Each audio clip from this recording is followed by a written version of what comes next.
السلام علیکم ورحمۃ اللہ وبرکاتہ۔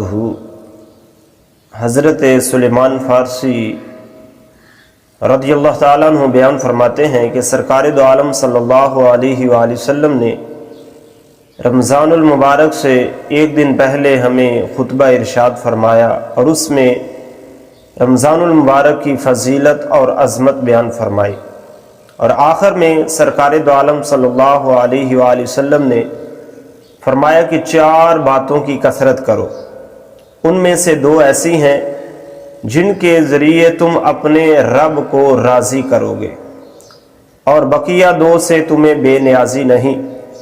بس جن 2 باتوں سے تم اپنے رب کو راضی کرو گے ان میں سے پہلی لا الہ الا اللہ۔ تو سامعین محترم، ناظرین محترم، لا الہ الا اللہ اس کی بڑی فضیلت ہے۔ حضرت ابو ہریرہ رضی اللہ تعالیٰ عنہ فرماتے ہیں کہ سرکار دو عالم صلی اللہ علیہ وآلہ وسلم نے فرمایا کہ میں قیامت کے دن جہنم کا دروازہ کھلاؤں گا، اور دروازہ کھلنے کے بعد وہاں جاؤں گا اور دیکھوں گا جس کے دل میں ذرہ بر بھی لا الہ الا اللہ ہوگا تو میں اس کو وہاں سے نکال کر جنت عطا فرماؤں گا۔ سبحان اللہ، یہ کتنی بڑی فضیلت ہے پہلے کلمہ کی، اور اس کو افضل الذکر بھی کہا گیا ہے۔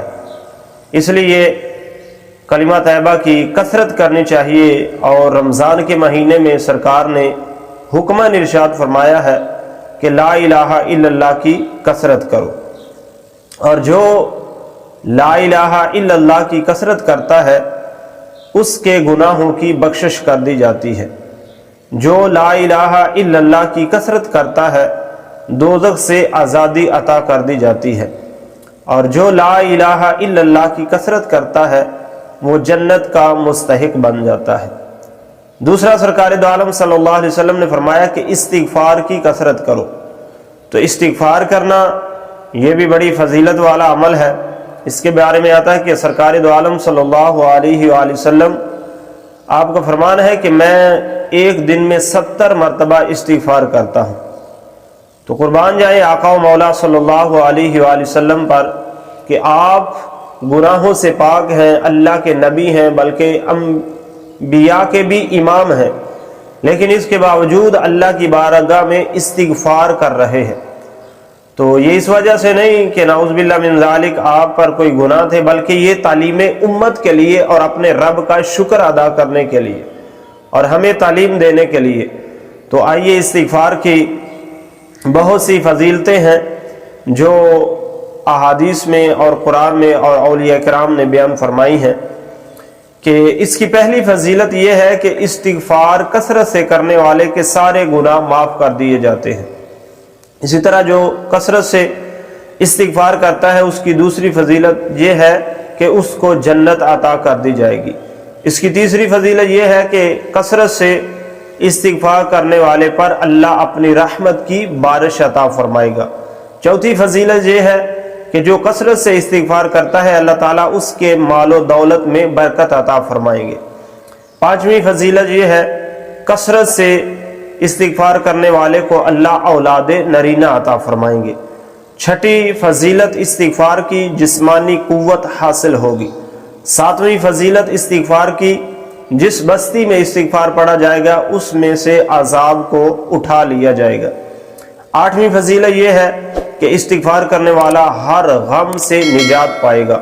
نویں فضیلت یہ ہے کہ مشکل اور پریشانی سے اللہ اس کی برکت سے نجات دے گا۔ 10ویں فضیلت یہ ہے کہ اس بندے کی دعائیں اللہ کی بارگاہ میں قبول ہوں گی۔ اور 11ویں والے کے نام کی 11ویں فضیلت یہ ہے کہ اللہ تبارک و تعالی استغفار کی برکت سے بستی والوں کو رزق عطا فرمائے گا۔ تو سبحان اللہ، کتنی بڑی فضیلت ہے استغفار کی۔ لہذا ہمیں چاہیے کہ اس مہینے میں سرکار دو عالم صلی اللہ علیہ وسلم کے حکم کے مطابق کثرت سے لا الہ الا اللہ اور کثرت سے استغفار جو ہے اس کا ورد اپنی زبان پر جاری رکھے۔ اسی طرح تیسری چیز جو سرکار دو عالم صلی اللہ علیہ وآلہ وسلم نے بیان فرمایا وہ ہے اللہ تعالیٰ سے جنت طلب کرنا، یعنی اس مہینے میں کثرت سے اللہ تبارک و تعالیٰ سے جنت طلب کرنے کی دعا کرنی چاہیے۔ اور چوتھی جو سرکار دو عالم صلی اللہ علیہ وسلم نے چیز بیان فرمائی وہ ہے جہنم سے آزادی، یعنی بندہ دن رات اللہ کی بارگاہ میں جہنم سے آزادی کا طلبگار رہے۔